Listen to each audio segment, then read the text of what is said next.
Guten Abend zusammen. Willkommen bei DankeCast Deutsch, eurem Lieblingskanal für einfaches und natürliches Deutsch. Heute sprechen wir über ein sehr wichtiges Thema: Reisedokumente. Wer von euch reist gerne? Schreibt es in die Kommentare. Ich bin Henry und neben mir sitzt wie immer Emilia. Guten Abend an alle. Schön, dass ihr wieder dabei seid. Ja, heute geht es um Reisedokumente. Das ist ein Thema, das wirklich jeden betrifft, der reisen möchte. Henry, fangen wir direkt an. Was ist das allerwichtigste Dokument für eine Reise?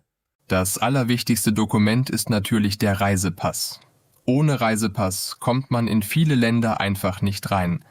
Der Reisepass zeigt, wer du bist und aus welchem Land du kommst.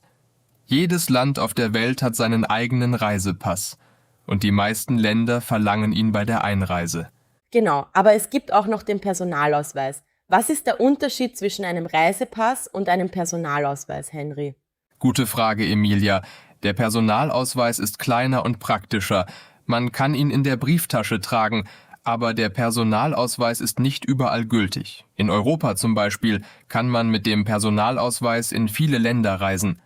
Aber wenn man nach Amerika, Asien oder Afrika fliegen möchte, braucht man meistens den Reisepass.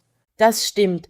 Ich erinnere mich, als ich das erste Mal nach Marokko geflogen bin. Ich wollte nur meinen Personalausweis mitnehmen, aber dann hat mir eine Freundin gesagt: Emilia, du brauchst deinen Reisepass. Das war eine wichtige Warnung. Ich war sehr froh, dass sie mir das rechtzeitig gesagt hat. Das ist ein klassischer Fehler, den viele Menschen machen. Man denkt, der Personalausweis reicht überall aus, aber das stimmt leider nicht. Deshalb ist es so wichtig, sich vor jeder Reise gut zu informieren. Emilia, welche anderen Dokumente braucht man noch? Also neben dem Reisepass oder Personalausweis gibt es noch das Visum. Das Visum ist eine offizielle Erlaubnis, ein Land zu besuchen. Nicht jeder braucht ein Visum. Das hängt davon ab, aus welchem Land man kommt und wohin man reisen möchte. Wenn ich zum Beispiel als Deutsche in die USA reisen möchte, brauche ich kein Visum für kurze Besuche. Aber ich muss trotzdem eine elektronische Reisegenehmigung beantragen. Genau, das nennt sich ESTA für die USA. Das ist kein Visum, aber man muss es trotzdem online beantragen. Es kostet eine kleine Gebühr und ist normalerweise schnell genehmigt. Aber man sollte das nicht erst am Tag vor dem Flug machen. Emilia, wie lange im Voraus sollte man das beantragen? Mindestens 72 Stunden vor dem Abflug, aber ich empfehle es viel früher zu machen. Am besten direkt, wenn man sein Flugticket kauft. Dann hat man keine Sorgen mehr. Henry, erzähl mal, was passiert, wenn der Reisepass bald abläuft? Das ist ein sehr wichtiges Thema. Viele Menschen wissen nicht, dass der Reisepass noch lange gültig sein muss, auch wenn man theoretisch noch einreisen darf. Zum Beispiel verlangen viele Länder, dass der Reisepass noch mindestens 6 Monate gültig ist, nachdem man das Land verlässt. Das heißt, wenn mein Reisepass in 4 Monaten abläuft, kann ich in viele Länder nicht mehr einreisen, auch wenn er technisch noch gültig ist. Das wusste ich am Anfang auch nicht. Ich hatte mal einen Reisepass, der nur noch 3 Monate gültig war und ich wollte nach Thailand fliegen. Zum Glück hat mich die Fluggesellschaft am Flughafen darauf hingewiesen. Ich musste dann schnell einen neuen Reisepass beantragen. Das war sehr stressig. Das glaube ich dir. Deshalb sage ich immer, schaut regelmäßig in euren Reisepass und prüft das Ablaufdatum. Am besten einmal im Jahr. So habt ihr genug Zeit, einen neuen zu beantragen, wenn es nötig ist. Übrigens, wie lange dauert es, einen neuen Reisepass zu bekommen, Emilia? Das ist unterschiedlich, je nach Land. In Deutschland dauert es normalerweise 2 bis 4 Wochen. Wenn man schnell einen braucht, kann man einen Expressreisepass beantragen. Das kostet mehr, aber dann bekommt man ihn in wenigen Tagen. Bei der Gemeinde oder dem Bürgeramt kann man sich informieren, wie das genau funktioniert. Sehr gut. Und jetzt eine Frage an euch. Habt ihr euren Reisepass schon einmal vergessen oder hattet ihr Probleme mit euren Dokumenten beim Reisen? Schreibt eure Erfahrungen in die Kommentare. Wir lesen wirklich alles und antworten so oft wie möglich. Ja, erzählt uns eure Geschichten. Das macht immer sehr viel Spaß. Jetzt möchte ich noch über das Thema Kinderpässe sprechen. Henry, was müssen Eltern wissen, wenn sie mit Kindern reisen? Das ist sehr wichtig. Kinder brauchen in den meisten Ländern ihren eigenen Reisepass. Früher konnten Kinder im Reisepass der Eltern eingetragen werden, Aber das ist in vielen Ländern nicht mehr möglich. Jedes Kind braucht ein eigenes Dokument. Der Kinderausweis oder Kinderreisepass ist für jüngere Kinder in einigen Ländern möglich, aber der normale Reisepass ist oft sicherer und akzeptierter. Und was ist, wenn ein Kind alleine oder nur mit einem Elternteil reist? Das ist eine Situation, die viele nicht kennen. Das ist tatsächlich kompliziert. Wenn ein Kind alleine oder mit nur einem Elternteil reist, verlangen manche Länder eine schriftliche Erlaubnis des anderen Elternteils. Diese Erlaubnis muss manchmal sogar notariell beglaubigt sein. Das soll Kindesentführungen verhindern. Deshalb sollte man sich vorher genau informieren, welche Regeln im Zielland gelten. Das klingt kompliziert, aber es ist wirklich wichtig. Zum Schutz der Kinder. Gut, jetzt wechseln wir das Thema ein bisschen. Was ist mit dem Thema Impfpässe und Gesundheitsdokumente? Nach der Pandemie ist das ja sehr aktuell geworden, oder? Absolut.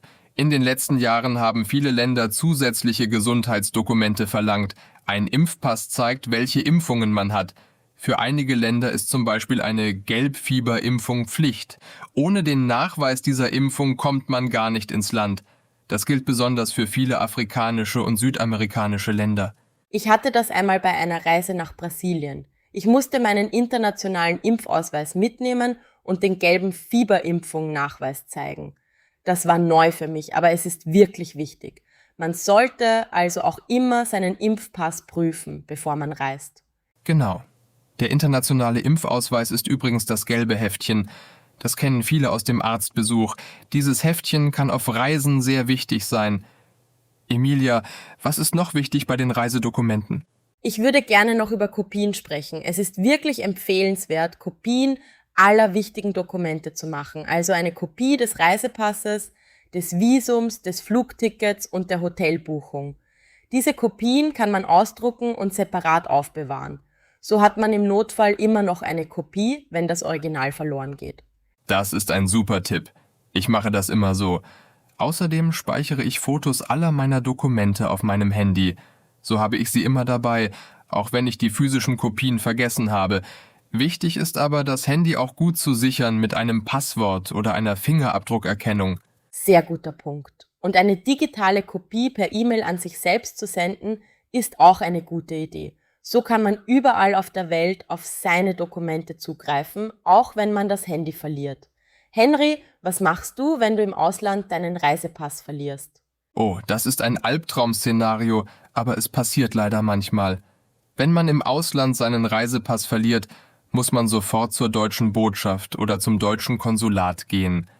Die können einem ein Notfalldokument ausstellen, mit dem man zurück nach Deutschland reisen kann. Man sollte deshalb immer die Adresse und Telefonnummer der deutschen Botschaft im Reiseland kennen oder aufschreiben. Stimmt, viele Menschen kennen die Botschaft ihres Landes gar nicht.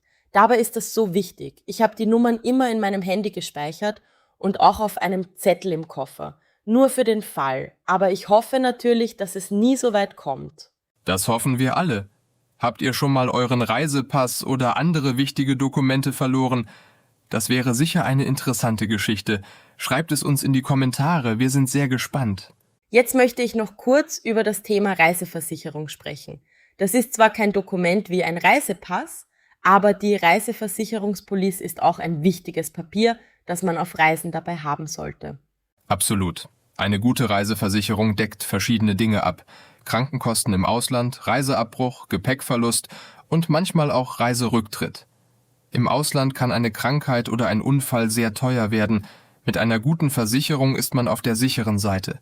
Die Police oder zumindest die Telefonnummer der Versicherung sollte man immer dabei haben. Ja, das ist wirklich wichtig. Ich habe mal gehört, dass ein Freund in den USA ins Krankenhaus musste.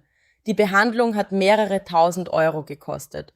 Ohne Versicherung wäre das ein großes Problem gewesen. Zum Glück hatte er eine gute Reiseversicherung. Das ist leider eine sehr häufige Geschichte. Vor allem in den USA sind Krankenhauskosten extrem hoch. Eine Reiseversicherung ist also keine Ausgabe, die man sich sparen sollte. Sie ist eine wichtige Investition. Emilia, hast du noch einen abschließenden Tipp für unsere Zuschauer? Ja, mein wichtigster Tipp ist, bereitet euch früh vor. Fangt mindestens 2 bis 3 Monate vor der Reise an, eure Dokumente zu prüfen. Schaut, ob euer Reisepass noch lange genug gültig ist.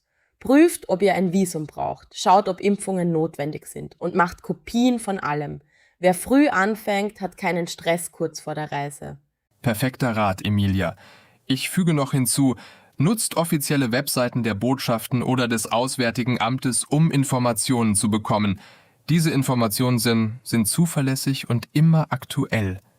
Vertraut nicht immer nur auf das, was ihr in Reiseblogs oder von Freunden hört, weil sich die Regeln schnell ändern können. Das ist ein sehr wichtiger Punkt. Die Einreiseregeln können sich ändern, manchmal sogar sehr kurzfristig. Deshalb immer die offiziellen Quellen prüfen. Gut, ich glaube, wir haben heute viele wichtige Themen besprochen. Henry, magst du zusammenfassen, was wir heute gelernt haben? Sehr gerne. Also, wir brauchen für Reisen den Reisepass. Manchmal reicht auch der Personalausweis in Europa. Für viele Länder braucht man ein Visum oder eine elektronische Reisegenehmigung. Der Reisepass muss oft noch mindestens 6 Monate gültig sein. Kinder brauchen eigene Dokumente. Es gibt auch Gesundheitsdokumente wie den Impfpass. Und man sollte immer Kopien aller Dokumente dabei haben. Perfekte Zusammenfassung. Ich möchte noch eine letzte Frage an euch stellen. Welches Land steht ganz oben auf eurer Reiseliste? Schreibt es in die Kommentare. Wir sind neugierig, wohin ihr alle reisen möchtet. Vielleicht machen wir ja bald eine Episode über ein Land, das viele von euch nennen.